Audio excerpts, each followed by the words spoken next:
Boa noite. Continuando a nossa programação, nós vamos chamar a palestra Terapia de Mão, Histórias, Desafios e Perspectivas. E para coordenar essa mesa, eu convido a doutora Valéria Ribeiro, terapeuta ocupacional, formada há 15 anos pela Universidade Católica de Goiás, pós-graduada em Terapia de Mão e Reabilitação Neurológica pela Universidade Federal de Goiás, pela Universidade Federal de São Carlos, especialização em reabilitação física e membros superiores, pela Universidade Federal Ciências de Saúde, Porto Alegre, membro da Sociedade Brasileira de Terapia de Mão. Doutora Valéria é componente da Comissão de Saúde e Promoção Social desde 2002, como servidora da Assembleia Legislativa do Estado de Goiás. Hoje, também é conselheira do CREFITO 11. Boa noite, doutora Valéria. Boa noite a todos os integrantes dessa mesa. Muito obrigada por terem aceitado o nosso convite.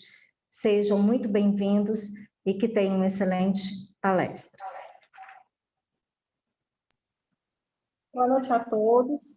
É com satisfação apresentar esta mesa da Semana de Fisioterapia e Terapia Ocupacional do CREFITO 11, subsede Goiás. Agradeço os componentes da mesa que irão abordar a terapia da mão. A comissão organizadora também vem agradecer e venho convidar a todos agora a participar da nossa mesa, né?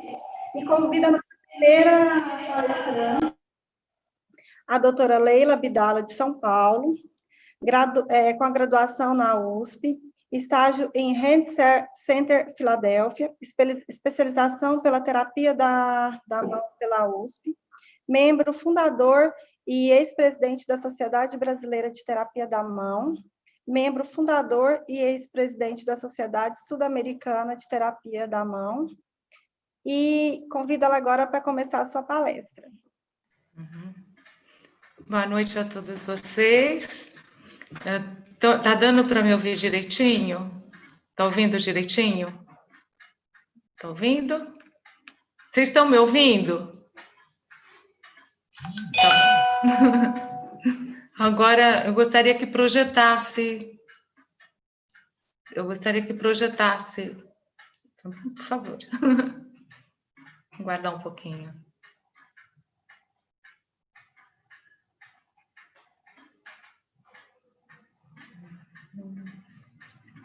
Já está colocando, tá, doutora? Tá ótimo, obrigada.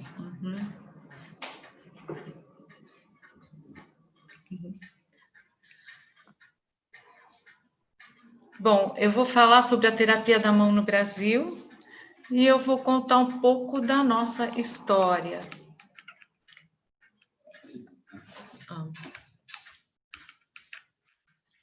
Terapia da mão no Brasil. Eu quero só ver onde que eu desço ele. Aqui, tá certo. Tá. A reabilitação da mão no Brasil começou na década de 70. Nas lesões da mão, os melhores resultados funcionais foram encontrados inicialmente nos Estados Unidos, Escandinávia, Inglaterra e França. Isso foi fundamental para a formação dos quadros de cirurgiões e terapeutas no Brasil. Nos Estados Unidos, podem ser citados centros de treinamento nas seguintes cidades: Filadélfia, Indianápolis, Minneapolis, Louisville, Miami, dentre outras. E médicos brasileiros e terapeutas também foram a esses centros e aprender alguma coisa sobre essa especialidade nova para nós, então. Médicos... Espera um pouquinho. Tá meio difícil isso aqui. Espera só um minuto, gente. Tá dando para vocês verem a tela inteira? Espera um pouquinho só. Eu queria tirar isso daqui. Um minutinho só, por favor. Estou com uma dificuldade aqui. Olha, tem que tirar isso aqui. Porque tem que ler a tela inteira. Entendi. Só um minutinho, por favor. Não, isso daqui não cabe. Bom, tá bom, vai, tira, põe lá. Eu acho que é melhor pôr para lá. Põe para lá de lá, Você vai. não consegue abrir, não? Eu não estou conseguindo, porque... Bom, deixa assim. Médicos brasileiros foram a esses países e conheceram terapeutas especializados e viram que o trabalho em equipe trazia melhores resultados em um menor tempo.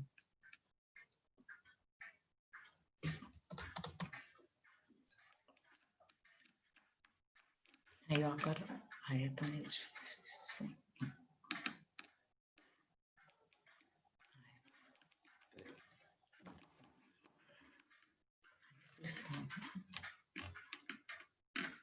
Travou aqui. Eu acho que se eu colocasse o meu, né? Travou um pouquinho aqui, não sei o que aconteceu, gente. Desculpem, viu? Só um minutinho, doutora Leila, a gente vai voltar. Tá? Vai voltar? Ah, tá bom. Obrigada. Só que não dá para tirar essa faixa aqui do lado esquerdo? Eu gostaria de tirar essa faixa. No YouTube não está passando, doutora, só na sua tela que passa dessa maneira, tá? Ah, lá tá. na apresentação não apresenta assim, tá bom? Tá bom. A gente aqui vem de forma diferente. Tá bom. Agora vai voltar isso aqui?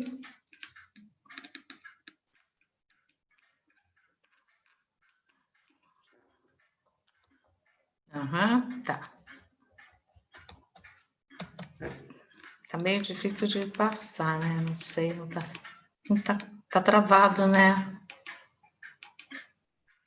Não tô conseguindo passar. Eu acho que eles estão mexendo ao mesmo tempo. Você, olha, será que se eu pedir para vocês aí passarem ao próximo slide, fica mais fácil? Eu não sei, porque eu não estou conseguindo o comando aqui.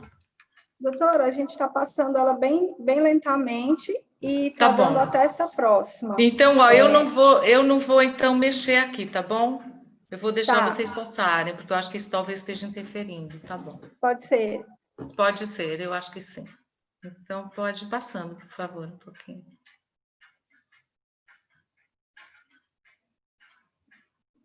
Isso, pode parar. E quando eu me formei, eu achei que ia trabalhar com síndrome de Down e a vida das suas voltas. E às vezes a gente seguindo o caminho da vida, a gente tem uma trajetória melhor. Eu me formei achando que ia trabalhar com síndrome de Down, me convidaram para trabalhar na ACD, que era uma área física. E aí eu fui atender pessoas, crianças com problemas neurológicos, ortopédicos, e eu comecei por essa parte. Pode seguir, por favor? E a Divanir, ela estava na CD, ela saiu e eu fui para o lugar dela. De lá, fui trabalhar no Lar Escola São Francisco. E no Lar Escola São Francisco, eu tive contato com a cirurgia da mão. Eu atendi um menino com paralisia cerebral que tinha sido submetido a uma cirurgia para punho, para correção do punho. E os resultados foram tão interessantes que eu quis saber que cirurgia tinha sido feita. E aí, eu fui tentar entrar em contato com o cirurgião. E eu fui, então, pode passar o próximo, por favor. Eu fui, então, à Santa Casa de Misericórdia de São Paulo, onde ele tinha sido operado. E aí eu entrei em contato com a cirurgia da mão. Eu achei aquilo tão interessante que a gente levava os meninos punha os meninos na Kombi, era uma Kombi, e ia até a Santa Casa para eles passarem em consulta com o grupo de mão. Os meninos que tinham indicação cirúrgica eram operados, e eu via resultados muito interessantes. E a vida, ela acontecem coisas incríveis. Por quê? Uma amiga minha, assistente social, trabalhava na Santa Casa e ela disse: Leila, indiquei seu nome para a terapia ocupacional porque a nossa responsável vai ficar 1 ano em Londres. Aí eu fui para a Santa Casa com a possibilidade de frequentar o grupo de mão. Pode passar outra, por favor? E aí, o doutor Heitor Ulston, meu guru, meu mestre até hoje, ele percebeu que eu estava gostando dessa área. E eu ia para o grupo de mão e via as diversas patologias, tratamento e tudo. E o doutor Heitor falou: você não gostaria de ir para a Filadélfia fazer um estágio para os Estados Unidos? Eu falei: gostaria. Ele escreveu para o Dr. Hunter e a terapeuta Dr. Hunter me respondeu me aceitando, a Evelyn Mackin. E aí, então, eu fui para Filadélfia. Pode passar? Pode passar o próximo. E na Filadélfia eu tive contato com a Evelyn Mecken, que é essa do centro, a Rita Fey, que era da Finlândia, e a Filadélfia foi muito importante para mim, porque eu vi técnicas terapêuticas diferentes, eu conheci materiais diferentes, a gente não tinha termomoldáveis aqui, a gente não tinha equipamentos para exercitar a mão, e o acolhimento, a receptividade foram maravilhosos lá. E eu acho que isso até é um motivo para a gente aqui acolher, receber os nossos alunos, procurar dar a eles o melhor que a gente puder, porque isso faz uma diferença muito grande no trabalho que a gente desenvolve. Esse acolhimento, essa troca, esse companheirismo é muito importante no trabalho. É muito benéfico para o nosso paciente, tudo isso. Pode passar outro, por favor? Eu fui a Filadélfia graças a essa mulher, a minha mãe. Minha mãe ficou viúva aos 36 anos, ela era apaixonada por meu pai, que morreu num acidente de carro. E eu estava muito temerosa de ir para Filadélfia, estava insegura, e a minha mãe falou, você vai. Então, essa determinação, essas coisas que acontecem na vida da gente são muito interessantes, importantes, e a gente tem que ter gratidão e olhar para tudo isso. Toda a história tem a sua importância, tudo que acontece com a gente tem o seu significado, e eu agradeço aos meus pais muitas coisas. Pode passar, por favor? E a Evelyn Mecken, essa é o meu guru, doutora Heitor Hudson, minha mestra, mentora, Evelyn Mecken. Ela incentivou a criação de sociedades no mundo inteiro, de terapeutas da mão. Ela ensinou para pessoas de diversos países. Ela viajava para vários lugares ensinando, difundindo a especialidade, fazendo aquela troca importante de trabalho com o médico, uma associação muito grande, ela tinha com o Dr. Hunter, com o Dr. Schneider, e era uma coisa muito rica, muito importante. Ela tinha essa missão de difundir pelo mundo a terapia da mão.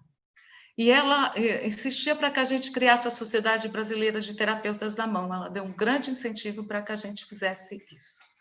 Pode passar. E aí ela mandou uma carta em junho de 88, querendo saber como é que estavam os passos para a criação da nossa Sociedade de Terapeutas da Mão. E aí foi muito interessante, porque ela falava, eu quero a sociedade organizada, porque eu quero encaixar vocês na federação, eu quero que vocês façam parte de tudo isso, né? E ela tinha aquela preocupação também, não só com o Brasil, ela olhava a América do Sul, e ela também insistia, ela incentivava para que a gente fundasse a Sociedade Sul-Americana, para que a gente desenvolvesse também a terapia da mão na América do Sul. E a Evelyn Mecken, ela faleceu este ano, em fevereiro, e ela é um marco na terapia da mão. Uma pessoa maravilhosa. Pode passar, por favor? A sociedade foi fundada em julho, então, em junho ela escreveu, em julho foi fundada, e a gente fazia reuniões no Hospital Samaritano para ver como é que a gente ia fazer a sociedade, os estatutos, tudo isso. Pode passar, por favor? Nessas reuniões do Samaritano, a Cândida, Maria Cândida Luz, do HCI, e a Leonilda da Conceição também. Nós três, a gente foi elaborando o estatuto. Quando ele estava um pouquinho mais maduro, nós convidamos a Yara Becker, que fiz o do Rio Grande do Sul, a Cláudia Martins, a Cristina Mariotto, de Curitiba, e a Rosemary Bacarelli, de Bauru. E aí a gente fundou a sociedade em 9 de julho de 88. Pode passar. A SBTM destina-se a reunir terapeutas ocupacionais e fisioterapeutas que atuam na reabilitação da mão no Brasil. Pode passar outro, por favor. Os objetivos da SBTM: estimular, aprimorar e difundir o estudo e a prática da reabilitação funcional da mão. E a gente, então, reunia as pessoas, divulgava os conhecimentos. Pode passar mais um.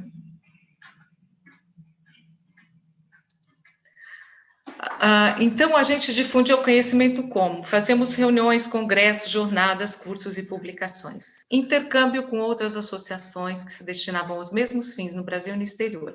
E a gente aceitava residentes, a gente tinha nos serviços que tinham residentes, pessoas que assistiam cirurgias médicas, para aprender técnicas cirúrgicas, para aprender anatomia ao vivo e a cores. E a gente tinha reuniões semanais para estudo, dadas por uma parte sempre dada por médico e a parte do terapeuta. A gente sempre incluía o cirurgião nas nossas palestras, nos nossos estudos, e eles exigiam, eles falavam, olha, vocês têm que estudar, para a próxima aula vocês estudem nervo mediano e nervo ulnar, vamos trabalhar em cima disso, né? E aqui é um grupo de pessoas, de alunas, não dá para pôr todas as alunas, então eu coloquei algumas alunas, e uma homenagem a vocês, pelo belíssimo trabalho que vocês fazem. Não são só essas pessoas aqui, não. São todas as pessoas que começaram, que estudaram, que se engajaram, que lutaram, que tiveram as suas dificuldades, que venceram essas dificuldades. Isso é uma homenagem a todas vocês, alunas. Pode passar outro. Mais um, por favor. Tá? De eventos, a gente sempre se preocupou de difundir o conhecimento, então procurar fazer eventos regionais, jornadas, congressos, cursos, procurar espalhar pelo Brasil. E a gente recebia pessoas, terapeutas de algumas cidades, e essas terapeutas, elas voltavam para suas regiões e formavam grupos de estudo e desenvolviam o trabalho lá. Uma das nossas ideias era realmente essa, difundir, espalhar o conhecimento por várias regiões do Brasil. E é maravilhoso observar que isso foi feito. É maravilhoso observar os grupos que cresceram, maravilhosos em termos de conhecimento, de estudo, de responsabilidade e de formação. As pessoas que nós formamos, formaram outras. E isso vai se abrindo como uma rede, como um leque, envolvendo, agrupando. E dessa forma a gente pode auxiliar cada vez mais um número maior de pacientes a terem uma recuperação melhor, com um tempo menor, com mais qualidade. E isso daí é uma das nossas metas, objetivos. Pode passar? Grande incentivo foram dados pelos seguintes médicos: Dr. Bardini, de Belo Horizonte, Dr. Zumiotti, infelizmente já falecido, Dr. Heitor Wilson, Dr. Bulcão de Moraes do Rio, que ele foi um dos que começou a incentivar a terapeuta, ele teve uma terapeuta que ele também mandou para os Estados Unidos, Dr. José Maurício do Carmo, que convidou, também do Rio de Janeiro, que convidou terapeutas brasileiras a irem apresentar um trabalho junto à Sociedade Americana, a Associação Americana de Cirurgiões da Mão fez um evento junto com a Sociedade Brasileira de Cirurgia da Mão, e foram terapeutas brasileiras falar nesse evento, bem como tinha terapeutas americanas. Então, foi muito interessante, muito importante para a gente isso. Dr. Sobânia, de Curitiba, Dr. Marcos Castro Ferreira, do HC, Dr. Newton Maser, de Ribeirão Preto, Oswandré Leste, de Passo Fundo, desculpa, não é Porto Alegre, não. Dr. Ronaldo Aze, muito incentivador também. Dr. Ronaldo dos Santos Carneiro, que trabalha nos Estados Unidos e que recebe brasileiros com a maior gentileza, com a maior consideração, com maior disponibilidade. Então, essas pessoas foram extremamente importantes para o desenvolvimento da terapia da mão no Brasil. Não podemos esquecer isso, não. Pode passar. E a Sociedade Brasileira de Cirurgia da Mão, ela nos convidava a dar palestra nos congressos brasileiros de cirurgia da mão. Isso dava visibilidade à nossa especialidade e fazia com que os cirurgiões, principalmente os cirurgiões mais jovens, eles conhecessem o trabalho do terapeuta e conhecessem essa parceria. E isso eu acho que foi extremamente importante para nós. Pode passar, por favor? E aqui uma foto de alguns dessas pessoas muito importantes para nós. Nossa gratidão a vocês, a cada um de vocês. Muito obrigada. Pode passar outro. Em 1991, a SBTM filiou-se à International Federation of Societies of Hand Therapists, participando do Congresso Internacional em Paris em 1992. Aqui nessa foto à esquerda, a Elaine Fess, ela é muito importante com relação às órteses, né? Livros de órteses, ensina muito. Sempre foi nossa parceira, sempre foi disponível. E nessa foto à direita nós temos o Jean-Claude Rousseau de Montpellier, na França, e a Judy Leonard de Michigan, nos Estados Unidos. Então, a gente sempre contou com essa parceria, com essas pessoas que vinham para o Brasil, para os nossos congressos, que nos ensinavam, que traziam as novidades que eles tinham, né? E também muito obrigada a vocês. Faltou, saiu. Aconteceu alguma coisa, né? Doutora, travou, a gente está voltando o seu slide, tá? Tranquilo, tá tranquilo. Agora já estou mais leve. Pronto. Pronto, vamos ver.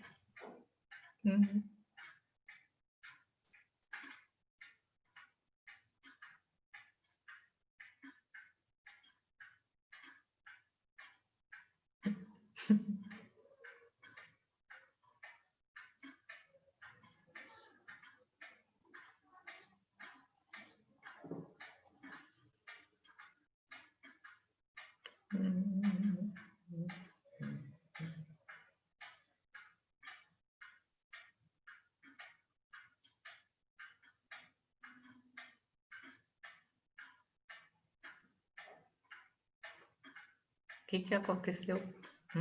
Doutora, se a senhora quiser ir apresentando, enquanto a gente travou a nossa tela aqui uns minutinhos, a gente já vai voltar. Tá, mas eu posso ir falando também. Eu posso ir falando, tá? Então, o que eu gostaria de falar, depois se aparecer, a gente vê. Se não aparecer, a gente também pode ir falando sem isso, tá? A importância dos cursos, eu gostaria de falar, dos cursos de pós-graduação, dos cursos de especialização. E aqui tem uma pessoa que foi extremamente importante para nós aqui, a Iracema Ferrinho. A Iracema que fez esses cursos, que ela elaborou, que ela coordenou os cursos em diversos estados brasileiros. Então, levava uma formação aos nossos terapeutas ocupacionais e fisioterapeutas interessados na área. Eles tinham, então, uma formação mais específica. E isso daí foi extremamente importante para um aumento da qualidade dos nossos profissionais, para que as pessoas aprendessem melhor sobre as diversas abordagens de cirurgias, anatomia, terapia, técnicas terapêuticas, e mesmo essas técnicas, elas passaram por muitas modificações. Órteses, para vocês terem uma ideia, as primeiras órteses dinâmicas eram feitas com arame de cabide.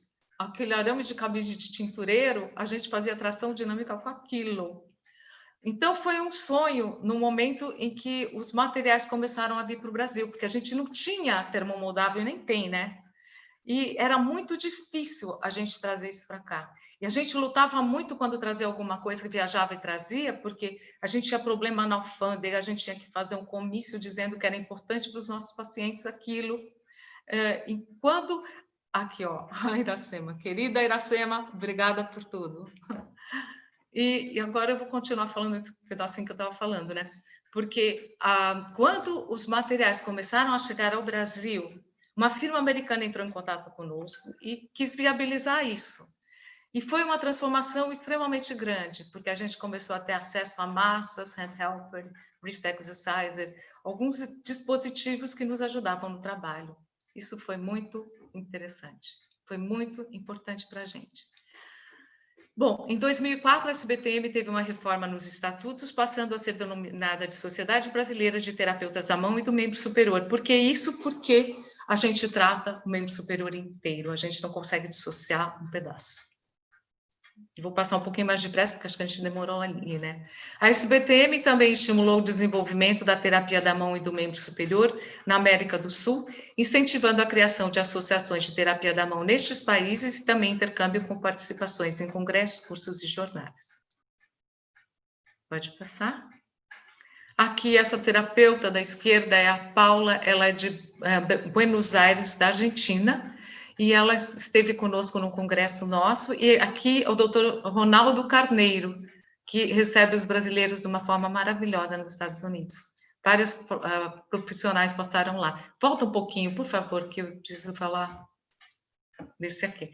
À direita, nós temos professores que fazem cursos maravilhosos de formação de terapeutas, o Ives e a Paty. Pode passar? Aqui, então, algumas fotos de alguns encontros nossos, terapeutas, médicos, todo mundo junto. Pode passar, por favor? Aqui também, mais. Pode passar. Aqui mais um pouco. Aqui foi um congresso em Paris, à esquerda. E aqui com a Evelyn e a Elaine Fess, a diva no meio. E aqui, o Alexandre Chiobara deu muitas aulas para terapeutas, insistia que nós estudássemos, dava bronca quando não estudávamos como ele achava que deveríamos. Doutor Heitor Ulson, mestre guru para sempre. E até hoje eu me encanto com as cirurgias que ele faz. E eu adoro essa área, eu acho que ela é uma área maravilhosa. A mão é muito importante para o ser humano, vocês sabem disso. E é muito gratificante ajudar as pessoas a serem mais felizes. Se elas são tratadas, elas recuperam os movimentos e tudo, elas são mais felizes. E eu acho que a principal função do trabalho dos terapeutas nessa área é ajudar as pessoas a serem mais felizes, a fazer as coisas que elas gostam, a sentirem-se felizes dessa forma. Muito obrigada por essa oportunidade de poder falar um pouquinho. Obrigada. Senhora Leila, muito obrigada. Eu sou suspeita para falar, né? Porque eu também sou apaixonada nessa área.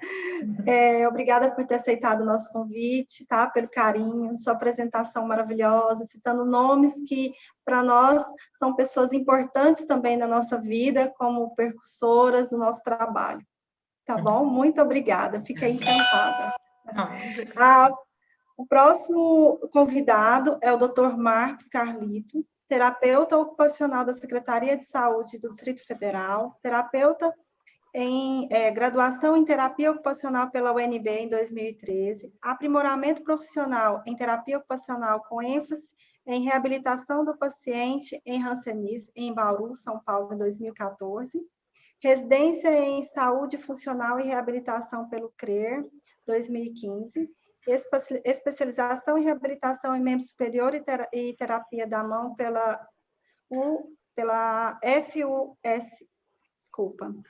FMUSP em 2016-17 e especialização em anatomia humana pela PUC Goiânia em andamento. Pode começar a sua palestra, doutor Marcos. Obrigado, Valéria. Estamos escutando bem, Valéria? Sim, estamos sim. Perfeito, perfeito.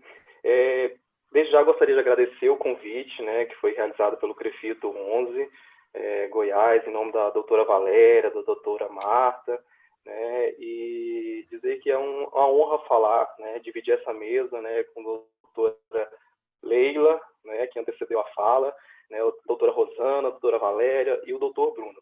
Né, a gente vai estar falando um pouquinho sobre o processo de formação, né, do terapeuta ocupacional e o porquê de fazer aí a especialização em reabilitação do membro superior e entender um pouquinho do processo avaliativo dentro dessa área pelo terapeuta ocupacional. Bem, nós aprendemos na nossa formação enquanto terapeuta ocupacional que o nosso objeto de estudo é a ocupação humana, né, e a gente entende aí diversos fatores que podem influenciar de forma positiva ou negativa, né, nesse retorno, né, às atividades cotidianas por conta de algum comprometimento anterior. Quando o terapeuta ocupacional busca se especializar em reabilitação do membro superior, ele não deixa isso de lado. Nosso objeto de estudo ele mantém, né, os nossos objetivos terapêuticos também se mantêm, né, o que vai diferenciar talvez é um conhecimento um pouco mais preciso desse segmento corporal que está intimamente ligado aí na realização das atividades de vida diária. Então, nós temos aí um terapeuta que se mantém com seu objeto de estudo, seus objetivos, né, de intervenção, mas busca aí um conhecimento mais específico de né, anatomopatologia, né, conseguir precisar um pouco mais, né, nessas avaliações qualitativas dessas habilidades motoras, né, e sensoriais, e a partir disso determinar aí recursos, né, intervenções específicas, né, para o ganho dessas habilidades e diretamente aí favorecer, né, o retorno à realização dessas atividades de vida diária. E como é que esse paciente ele chega para a gente hoje, né? Depois de falar, né, depois da fala da doutora Leila, né, eu acho interessante pontuar que hoje nós pegamos a terapia ocupacional de uma forma muito redonda, né? Tem outros desafios, né? Mas as questões básicas de formação, o nosso chão, né, já foi conquistado pelas nossas anteriores, né? Então a gente tem hoje um trabalho muito bem redondo, né, de encaminhamentos, né, de formação, de inserção em equipes, né? Então a gente recebe esses pacientes, né, dos mais variadas especialidades, seja cirurgiões da mão, ombro, cotovelo, ortopedistas, né, neurologistas, fisiatras, dermato, os próprios colegas da Físio e da TO, né, que justificam o encaminhamento porque, devido a uma alteração naquele segmento corporal, né, ele está apresentando alguma dificuldade funcional, né? Então, seria o profissional terapeuta ocupacional que busca, né, que tem esse conhecimento mais especializado nesse segmento corporal, entender, né, o quanto, né, está sendo limitante, né, seja temporariamente aquela limitação, para a realização dessas atividades do cotidiano. E aí, pensando no processo terapêutico, que o terapeuta ocupacional também conhece aí, de forma ampla, né, aquela tríade relacional, né, terapeuta, paciente, cliente, realizando uma atividade dentro de um contexto e com diversos fatores influenciando de forma positiva ou não para a realização dessas atividades, né? E aí eu gostaria de pontuar uma outra situação que é o profissional solicitante. Então, nós temos algum profissional que nos solicitou a avaliação desse paciente e nós temos a necessidade da devolutiva, né, o que a gente chama de contra-referência, né, até para a gente conseguir alinhar a perspectiva, né, a visão de cada profissional que acompanhou aquele paciente, né, pensando aí num retorno funcional. Então, aí eu acho importante, achei importantíssimo, né, a participação do cirurgião da mão na mesa, né, o doutor Bruno, justamente por isso, né, porque o profissional, o cirurgião, ele chega até um certo ponto, né, pensando que ele pode, né, encaminhar esse paciente para que o outro profissional consiga conduzir até um retorno funcional, né, desse paciente. Então, acho importante pontuar dentro desse processo terapêutico que a gente aprende, né, também valorizar os profissionais que estão envolvidos também nessa relação, né, que seja de uma forma mais externa, né, ou durante todo o processo terapêutico, nossos colegas fisioterapeutas que podem cooperar muito com a gente nesse processo de reabilitação. Aí, Marcos, né, o terapeuta da mão, né, apelidado como terapeuta da mão, né, mas somos terapeutas ocupacionais ou fisioterapeutas, o que ele busca avaliar, né, dentro dessa área de reabilitação do membro superior? Bem, a gente vai avaliar ambientes, ocupações, habilidades, funções e estruturas, como qualquer outro terapeuta das diversas áreas, né? Lembrando que a nossa visão está ali, né? Nossa meta está no retorno funcional desse paciente, no ganho de autonomia e independência, né? E uma realização aí o mais próximo das atividades do cotidiano, né? Anterior aí a esse processo de lesão ou de fratura nesse segmento corporal. Então, quando a gente estrutura ali nosso processo de avaliação, aquilo que a gente chama de anamnese, né, levantando a história pregressa do paciente, a história atual, né, entendendo sobre papéis, rituais, rotinas, valores, a gente está nada mais do que levantando informações sobre o contexto de inserção desse paciente, né, entendendo sobre os padrões de desempenho desse paciente. E a gente prossegue com exame físico, inspeção, palpação, volumetria, né, avaliação da amplitude de movimento, da sensibilidade em suas mais variadas apresentações, né, força muscular, né. Além disso, entender também questões que envolvem aí valores, crenças e até mesmo espiritualidade. Por quê? Porque isso vai determinar, né, o engajamento do paciente no processo terapêutico. A gente vai entender o quanto ele valoriza esse processo de adoecimento, né, e entender o quanto ele entende, o quanto ele compreende, né, o quão limitado ele está naquele momento. Eu dou um exemplo, né, nós temos aí uma diarista com fratura de escafoide, nós temos um juiz federal com uma fratura de escafoide, né, ambos amam, né, o que fazem, né, só que essa diarista, ela precisa retornar para o trabalho amanhã, né, ela tem um suporte aí emocional, suporte familiar, mas o suporte financeiro dela é frágil.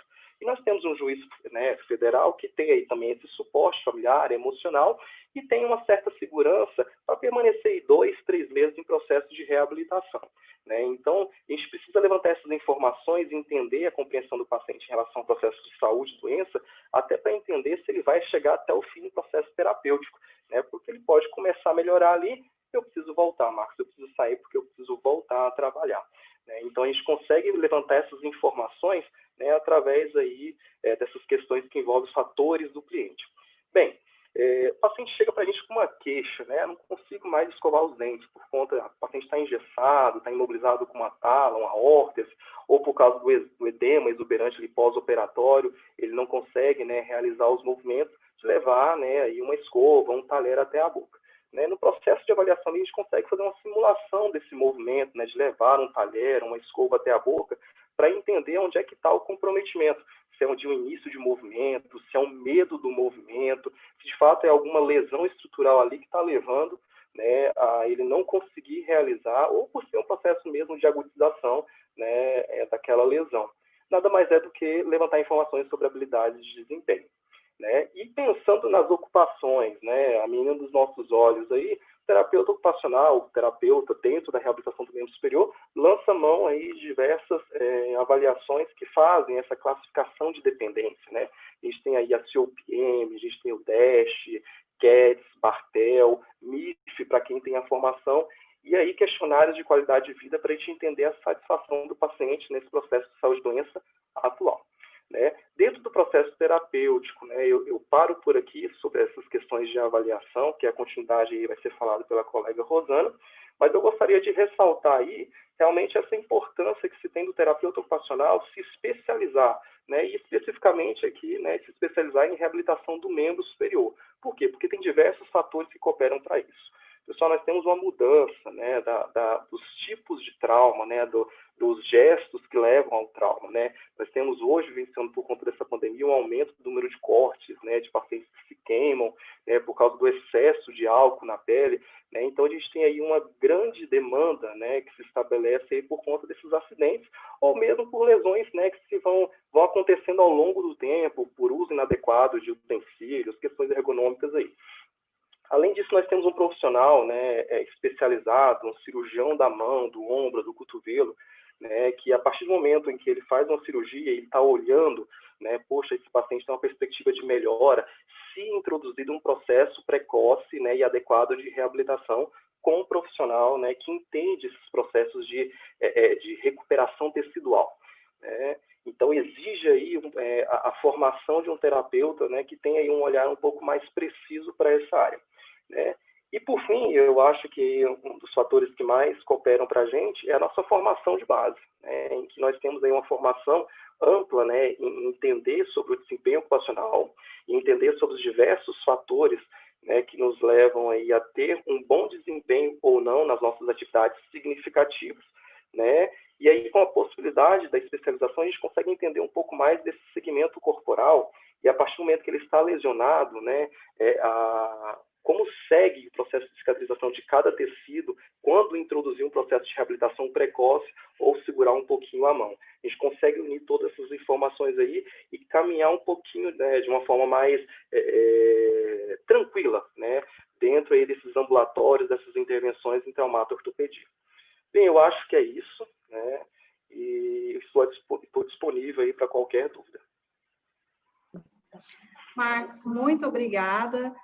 Doutora Leila, a senhora quer fazer alguma palhinha nesse sentido? Ou abre seu microfone. Gostei muito da abordagem do Marcos, porque ele viu os aspectos globais do paciente, isso é extremamente importante. O terapeuta, ele é como um detetive, um pesquisador, ele tem que tentar ver de que forma ele vai conseguir uma pista melhor para chegar a um bom resultado. E eu acho que é muito importante essa avaliação que você fez, isso que você mostrou, de ver o paciente inteiro, até nas questões de preciso voltar a trabalhar. E essa maleabilidade que o terapeuta também tem que ter. Você tem que trabalhar, tudo bem. Você vai procurar, então, trabalhar dessa forma que ela vai trazer mais benefícios para você do que se você forçar tanto. Eu acho que isso daí faz toda a diferença. Parabéns pela palestra, Marcos, muito legal. Obrigado. Marcos, muito obrigada, tá? Agradeço de coração a sua participação, ter aceitado o nosso convite, tá bom? E convido agora a doutora Rosana de Oliveira Mendes, formada em terapia ocupacional pela Faculdade de Santa Catarina, SESC. especializada em reabilitação do membro superior pela Faculdade de Ciências Médicas de Minas, docência em ensino superior pela Faculdade de Teologia de Coquelin, FAT, aprimoramento profissionais em cursos de ORTS, modelagem em ORTS, e atualmente atua no Instituto Ortopédico de Goiânia, o IOG. Doutora Rosana, por favor. Podemos começar?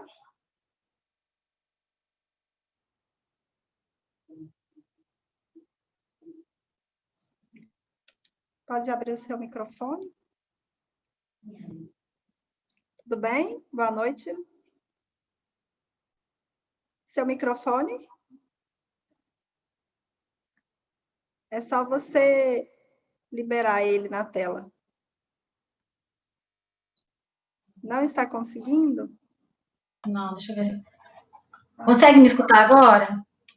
Sim, perfeitamente. Nós já então vamos colocar a sua apresentação, tá bom?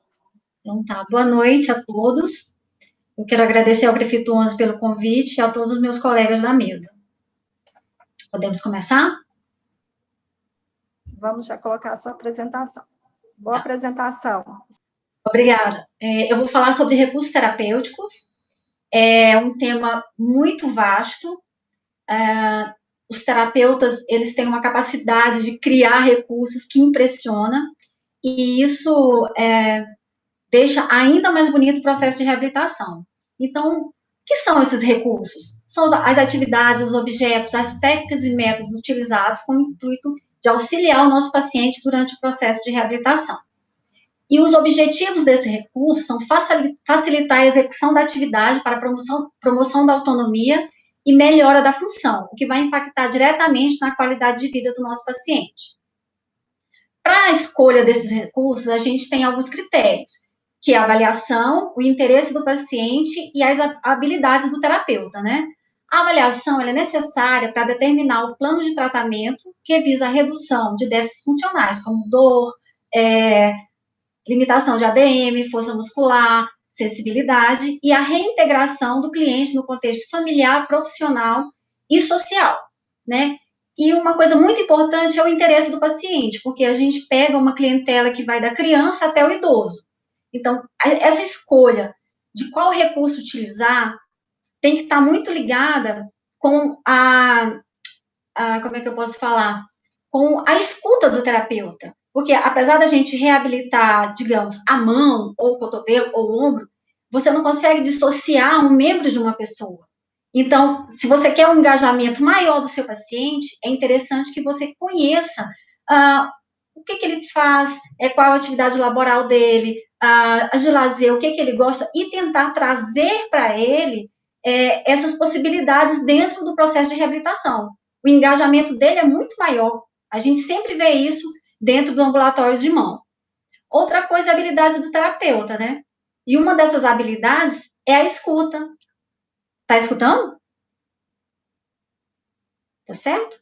A análise de atividade e o domínio de técnicas que o terapeuta acaba utilizando. O próximo, por favor.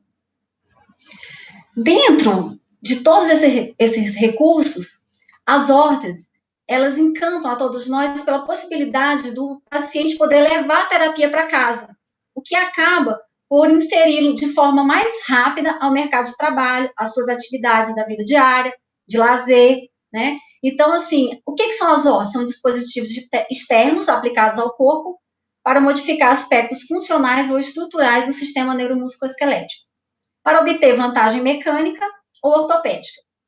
E quando indicar essas hortas, né?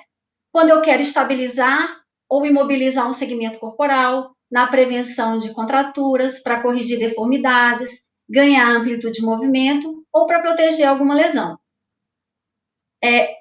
Os tipos de hortas que eu confecciono na minha prática terapêutica: as estáticas, as seriadas e as dinâmicas. Estáticas a gente usa para imobilizar ou estabilizar em uma determinada posição, né? Ou para proteger uma lesão. Seriadas eu uso bastante com as fraturas de cotovelo, né? Para ganho de amplitude, você vai lá, remodela, vai seriando até que você conseguir o grau desejado. E as dinâmicas, que consiste na aplicação de uma força externa às extremidades. Elas também podem reduzir retrações tendinosas, cápsulas ligamentares, aumentar ou manter a amplitude de movimento e aumentar a força muscular. Próximo. Os materiais.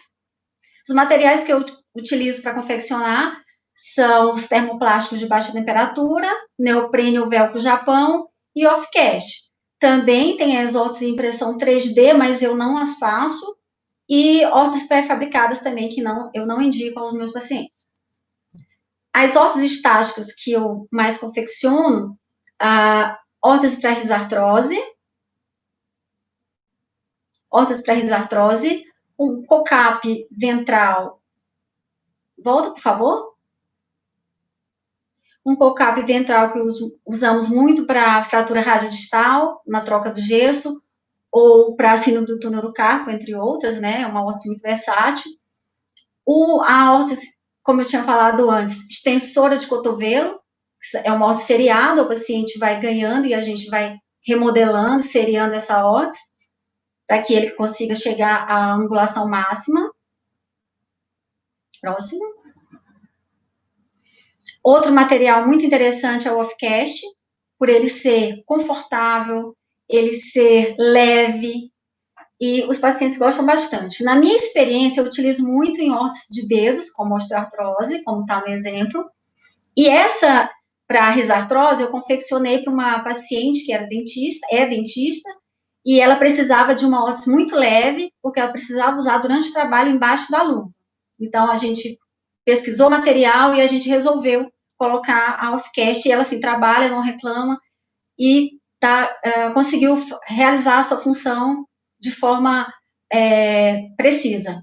Próximo, por favor. Neoprene ou velcro Japão, a gente utiliza muito pelo conforto, quando a gente quer uma órtese em flexão de interfalangiana, ou uma órtese que precise colocar o velcro entre os dedos, né, para conforto mesmo do paciente. Essa faixa eu fiz para uma faixa de posicionamento para um paciente que tem lesão de plexo braquial. Ela é extremamente confortável. A órtese, ele consegue vestir uma camisa por cima dela, realinha o corpo. Ele me falou que evitou quedas, porque ele estava com problema de equilíbrio. Então, as órteses, elas são, dentro da nossa terapia da mão, a menina dos olhos. Próximo, por favor. As órteses híbridas também, que são órteses em termoplástico e velcro Japão. Elas também proporcionam conforto. Essa órtese da esquerda eu fiz para uma paciente que teve um acidente de carro gravíssimo. Ela teve um desalinhamento, né, dos dedos, dos tendões. O médico fez a cirurgia e pediu uma órtese, que eu confeccionasse uma órtese para realinhar os dedos, né? Ela também pode ser usada em pacientes com artrite reumatoide. E a outra órtese é uma órtese para flexão de metacarpo falangiano. Você pode ver que, se fosse só o termoplástico, as cabeças dos metacarpos ficariam muito machucadas, né? E aí ela vem com essa opção de velcro Japão, que melhora bastante o conforto para o paciente. Próximo. As órteses dinâmicas, como eu havia falado, né? Sempre tem uma tração, a gente usa sling, usa essas forquilhas. Então, essa órtese primeira foi uma órtese para flexão de interfalangiana distal, depois uma órtese para flexão de cotovelo, e a última uma órtese para flexão de metacarpo falangiana e extensão de interfalangiana proximal. Próximo. Falar em reabilitação, né? Desculpa, anterior. Não dá para falar em reabilitação sem falar em adaptações, né? Então, é um recurso muito importante também, porque ele facilita a função manual, a apreensão, né, de vários objetos que são rotineiros ao cotidiano do paciente. Hoje nós temos adaptações de baixo custo, como essa que eu coloquei, né? Mas também existem adaptações em em material confeccionado em impressora 3D, em termomoldável também, uma infinidade de possibilidades que você vai adequar à realidade do seu paciente. Próximo. Tá. No nosso dia a dia, enquanto reabilitadores de mão, a gente utiliza uma vasta possibilidade de recursos, né?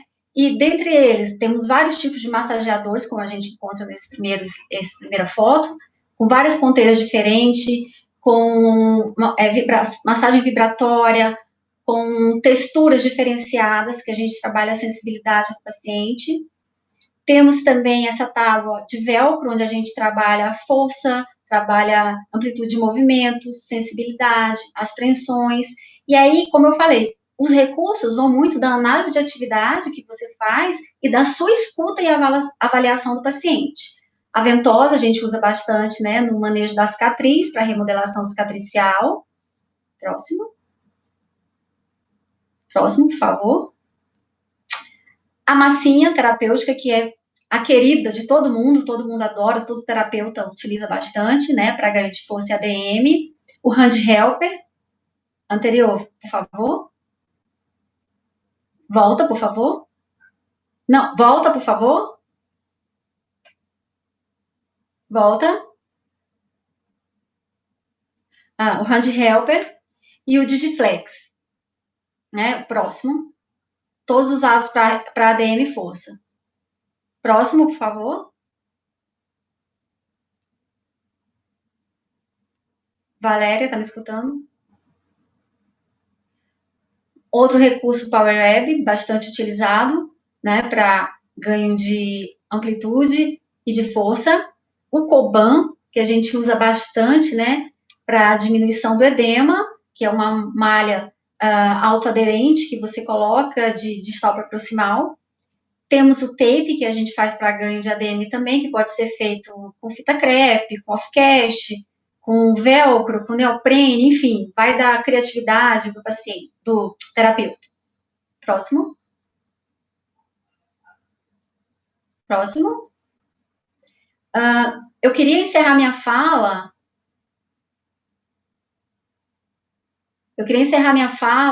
Agradecendo ao CREFITO 11 pela iniciativa e organização do evento.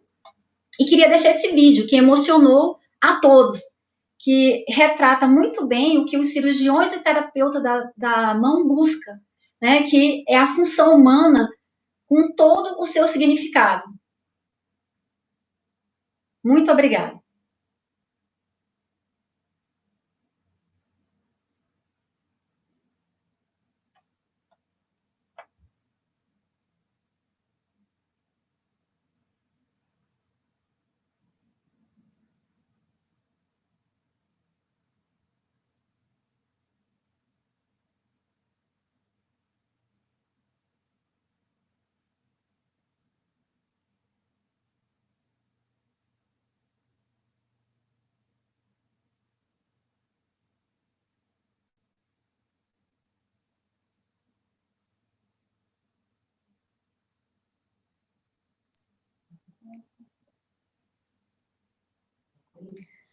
Rosana?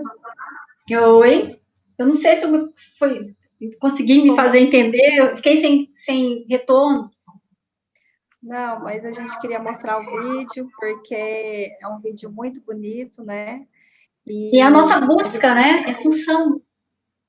A gente sabe que por trás aí dessa reabilitação, aí desse pianista, tem uma terapeuta ocupacional e uma terapeuta da mão. Quero te agradecer por ter aceitado o nosso convite. Obrigada, eu que agradeço. Do 11, tá? E dizer que você passou belíssimamente bem todos os nossos recursos, e eu acho que, por mais que a gente consiga dizer a grandeza das coisas que a gente usa para reabilitar a mão, a gente sempre está inventando alguma coisa nova, a gente nunca deixa o nosso paciente sem um retorno do nosso trabalho, mesmo que seja por uma esponja, mesmo que seja por um pequeno o detalhe que a gente acha numa loja de utensílios, a gente traz para o nosso consultório e faz ele fazer sentido no tratamento da reabilitação Não, da mão. e o tanto que a gente consegue ajudá-lo com coisas simples do dia a dia dele, com orientações, né, e utensílios que eles encontram em casa mesmo. Como é rico esse processo de reabilitação, né? Verdade. Cada dia mais eu me encanto e vejo que tão simples uma reabilitação seja, ela tem uma riqueza enorme para quem nos procura, né? E o tanto que é gratificante poder ajudar, né? Sim. Eu gostaria de chamar agora para a próxima apresentação o Dr. Bruno Gonçalves, médico ortopedista pela Universidade Federal de Uberlândia, cirurgia da mão e microcirurgia pela Universidade Federal de Goiás, atualmente integrante do grupo de cirurgia da mão e microcirurgia do Hospital de Acidentados, do CRER e do GOL. Dr. Bruno, muito obrigada por estar aqui nessa noite com a gente, tá? Boa noite. Está me ouvindo aí? Agora sim. Boa noite, pessoal. Queria agradecer aí a oportunidade de estar com vocês, de conhecer um pouquinho do trabalho de vocês. Já conheço bastante, mas de conhecer mais, de conhecer a história da especialidade, né? Sou um forasteiro aqui por não ser terapeuta, né? Mas a gente trabalha junto e essa parceria já deu muito mais do que certo. Isso aí está provado em vários casos, nessas histórias que a doutora Leila contou aí, nessas parcerias de sucesso que perduram décadas aí já, né? E coube a mim falar sobre a importância dessa parceria, né? E, assim, eu queria frisar uma questão que seria a divulgação das especialidades. Tanto a cirurgia da mão quanto a terapia de mão são especialidades pouco conhecidas na população em geral. Até mesmo no meio médico, até mesmo entre ortopedistas, muitos ortopedistas não sabem a capacidade que, em conjunto, o cirurgião de mão e o terapeuta de mão tem para reabilitar um paciente, para conseguir um resultado satisfatório em lesões graves, mesmo nas lesões do dia a dia, aí, nas patologias corriqueiras, né? Então, eu vejo, assim, eu costumo, quando eu vou encaminhar um paciente para o terapeuta de mão, eu falo, assim, que precisa ir, porque o trato é fino, é um conhecimento delicado, é um cuidar de perto, né? Eu até brinco que os pacientes fazem, você vai gostar tanto do terapeuta que é perigoso você deixar de vir aqui no meu consultório. E isso é fato. Eu ainda não conheci um terapeuta de mão ruim, ainda não tive esse prazer, que todos são bons, todos dão muita atenção para os pacientes, acolhem bem os pacientes, e aí na volta os pacientes falam assim, você tinha razão, doutor. O trato é muito bom mesmo, é muito diferente de tudo que eu vi até agora. A reabilitação, até para o psicológico do paciente melhorar, facilita muito, né? E eu acho que nós temos que divulgar um ao outro, né? Acho que isso facilita bastante, porque o paciente tem que saber que tem alguém especialista para resolver o problema dele, alguém que está habituado a tratar aquilo, trata aquilo o dia todo, o mês todo. E acho que eu não vou ficar falando tanto, porque essa parceria já é sucesso. Eu vou mostrar 2 casos aqui para exemplificar o que a gente junto é capaz de fazer, só para ilustrar isso que eu estou falando, tá?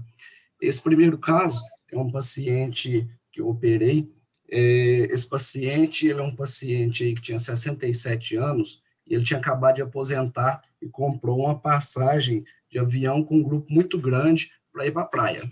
Se não me engano, ele não conhecia a praia e o avião saía de madrugada, por volta de 3h30 da manhã, às 2 da manhã, ele estava tão empolgado, aposentou, ia para a praia, um grupo muito grande de avião, mais de 40 pessoas, resolveu soltar uns fogos de artifício e, infelizmente, ele não pôde embarcar com a turma dele, né? E a mão dominante chegou, pode passar, por favor. Quer que eu apresente aqui, Valéria? Tá bom, pode continuar aí. Então, a mão dominante chegou nesse estado. Pode apresentar, doutor Bruno. Chegou nesse estado aqui na emergência, né? Os principais dedos da mão aí em função foram destruídos, né? Pensando em polegar, que a gente fala em 40% da função da mão, e mais 30% aí somando o indicador do dedo médio. Lógico que esses números são números, assim, acadêmicos, né? Que na prática a gente vê que tem paciente com dois dedos que fazem coisas que a gente não é capaz de fazer, né? Medicina não é matemática, terapia não é matemática. Mas a gente vê um estado assim precário e pode passar. Esse paciente foi abordado na urgência pelo plantonista, com uma intenção muito boa, lavou, debridou, e se vocês perceberem, ele usou a pele da extremidade do terceiro dedo para enxertar a polpa do polegar. Realmente, assim, muito bem intencionado, porque ele queria resolver tudo ali na madrugada, na urgência. E o paciente veio para a gente, pode passar, e realmente não dá para a polpa do polegar ficar com essa enxerto de pele sobre o osso, né? Estruturas nobres não aceitam enxertia de pele, e o polegar precisa de sensibilidade para ter uma pinça de qualidade, e eu abri mão aí desse retalho, que é o retalho de Littler. Vocês devem conhecer. Para quem não conhece, o retalho de Littler é uma ilha que a gente tira de outro dedo, ali com artéria, com veia, e principalmente com inervação, para o paciente ter sensibilidade na pinça, certo? Então, o terapeuta é muito importante aqui, porque quando o paciente, eu faço esse retalho, leva essa ilha de pele lá para o polegar, vai ter aquela sensibilidade cruzada. Quando o paciente, por exemplo, encostar numa caneta, ele vai achar que está encostando lá no quarto dedo, né? Porque essa pele vem com a inervação lá do quarto dedo. Então, esse treino do cérebro, essa corticalização é um processo que depende muito do terapeuta. Pode passar, por favor. Então, foi feito esse retalho, ali está desenhado na face ulnar do quarto dedo, esse retalho, em ilha, para ser levado lá para a polpa do polegar. Vocês podem observar a polpa do polegar, que não tem uma qualidade de cobertura adequada. Pode passar. Olha lá, a polpa do polegar aí, então, com essa cobertura inadequada. Após retirar esse enxerto de pele, basicamente, osso, tendão exposto, não dava para ficar dessa forma. Pode passar. Então, ali, aquela pele lá do quarto dedo foi passada ali no subcutâneo da mão. Essa pele aí pode passar. Então, mostrando aí agora a face doadora, já com enxerto de pele, e a polpa do polegar com esse retalho. Próximo. Mais uma visão.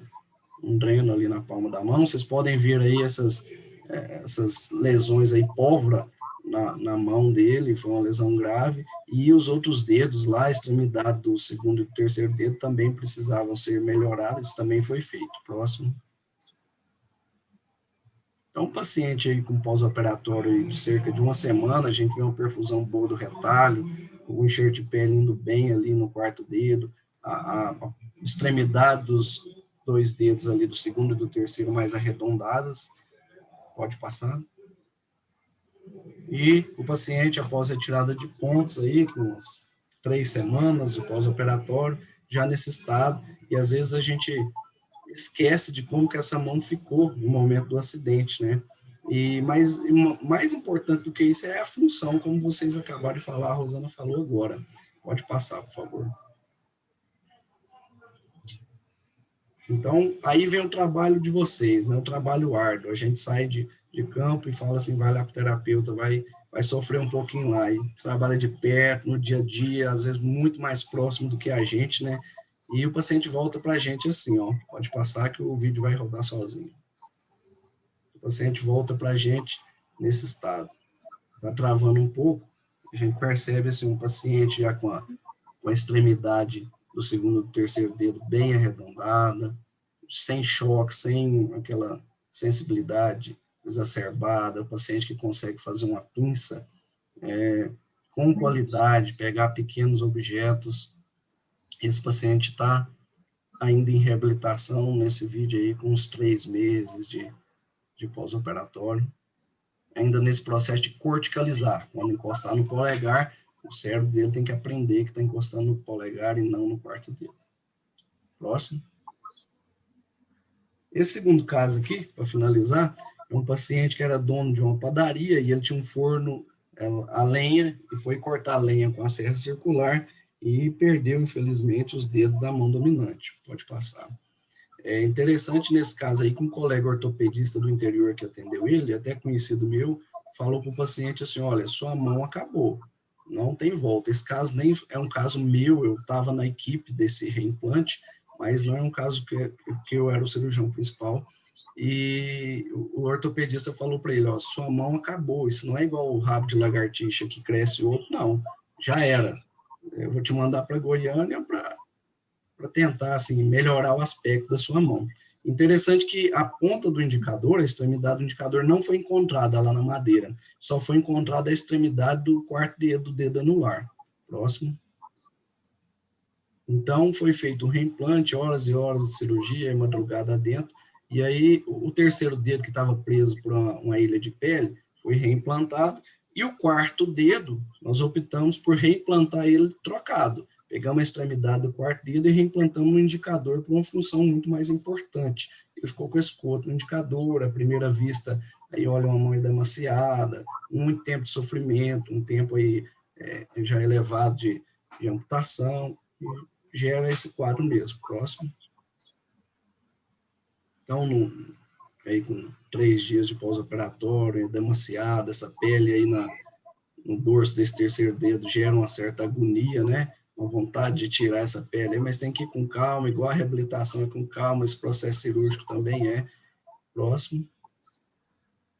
E aí vai para o trabalho árduo. Esse paciente, aquele coto do quarto dedo, ele mais atrapalhava do que ajudava, né? Então, a gente optou por fazer a ressecção do quarto raio, e o trabalho de vocês aí, importantíssimo na reabilitação, ficou com a mão de 4 dedos, mas com a mão extremamente funcional. Pode passar no vídeo. Com 6 meses de pós-operatório, o paciente já era capaz de desempenhar suas atividades de uma forma assim, bem satisfatória. Fazendo pinça perfeitamente, né, doutor? Com certeza. O pessoal às vezes pergunta, né? Fica perfeito? Fala, não, perfeito é a mão que não machucou, né? Mas eu acho que é uma mão bem funcional, um trabalho que exige aí dedicação de todo mundo, e essa parceria nossa com o paciente no meio aí é um elo, né, de uma corrente que tem que existir mesmo, e nós temos que divulgar isso. Isso aí faz bem para os pacientes, porque esse mesmo é um paciente que, se tivesse ficado lá no interior, ele tinha ficado com a função dessa mão muito prejudicada. E esse próprio paciente interessante, que era um senhor simples, ele falou assim, doutor, como é que eu aviso o povo que existe isso aqui? Como é que eu falo? Se acontecer isso lá na minha cidade, o que eu vou avisar lá? Como é que chega aqui? É porque as pessoas não sabem que existe isso, e ele tem razão. Nós temos que, as nossas sociedades têm que trabalhar nessa divulgação, tanto de reabilitação quanto desse resultado. Eu quero agradecer a vocês, o dia a dia aí, as pessoas aí que cuidam de perto dos meus pacientes, muitos aí, a Valéria, a Rosana, a Camila, a Sinara, Leandro, Débora, todo mundo que está aí cuidando dos meus pacientes, que os meus resultados é muito melhor porque vocês estão cuidando deles, com certeza. Agradeço a oportunidade. Doutor Bruno, quero agradecer o convite nosso, né? E enriqueceu a nossa mesa com esses detalhes aí da sua fala, né? O trabalho do terapeuta da mão com o médico, o resultado que esse trabalho traz é que realmente traz a satisfação da gente cada dia mais querer mais ser terapeuta da mão, estudar mais, se dedicar mais, né? E quando você fala que realmente a gente tem que fazer a divulgação do nosso trabalho, a gente tem realmente que fazer. Eu tenho falado isso muito para os nossos colegas aqui em Goiás, porque nós temos aqui ótimos terapeutas da mão, e pessoas que se dedicam totalmente ao seu trabalho e totalmente a estar ali com o seu paciente, dia e noite, conversando um com o outro, tirando dúvidas, ligando para o médico, né? E só de você falar isso dá um orgulho muito grande na gente, viu? Muito obrigada pelo reconhecimento, viu, doutor Bruno? E todos os nossos cirurgiões da mão também, daqui de Goiás. Eu queria encerrar essa noite, que foi tão maravilhosa, né? Com uma frase, com um slide que me faz pensar que a gente tem que fazer o bem sempre ao próximo e se esforçar ao máximo. E essa frase aí que se eu não puder fazer coisas grandiosas, eu posso fazer coisas pequenas de forma grandiosa. Martin Luther King. Mexe muito comigo, e eu acho que nós somos igual formiguinhas, né, terapeutas da mão, cada um fazendo a sua parte, e nessa parte a gente se junta e está sempre mostrando o nosso trabalho, que é tão grandioso. Eu gostaria agora de convidar todos para uma palestra. Essa palestra agora ela é para terapeutas ocupacionais e fisioterapeutas, tá? Que vai ser no canal do Crefito 11GO. Então, a gente vai começar agora uma outra palestra. Quero agradecer aos participantes dessa mesa, minha consideração e meu carinho por todos vocês que participaram dessa empreitada nossa do Crefito 11, a nossa primeira semana da terapia ocupacional e da fisioterapia, e que será a primeira de muitos grandes outros eventos aí. E com certeza a terapia da mão, se depender de mim, vai estar em todos. Viu? Obrigada. Boa noite, doutora Leila. Boa noite, doutora Rosana. Boa noite, doutor Marcos. E boa noite, doutor Bruno. Agradeço vocês, o trabalho que eu dei aí para vocês. E eu acho que vai ter frutos, sim. Boa noite a todos. Boa noite.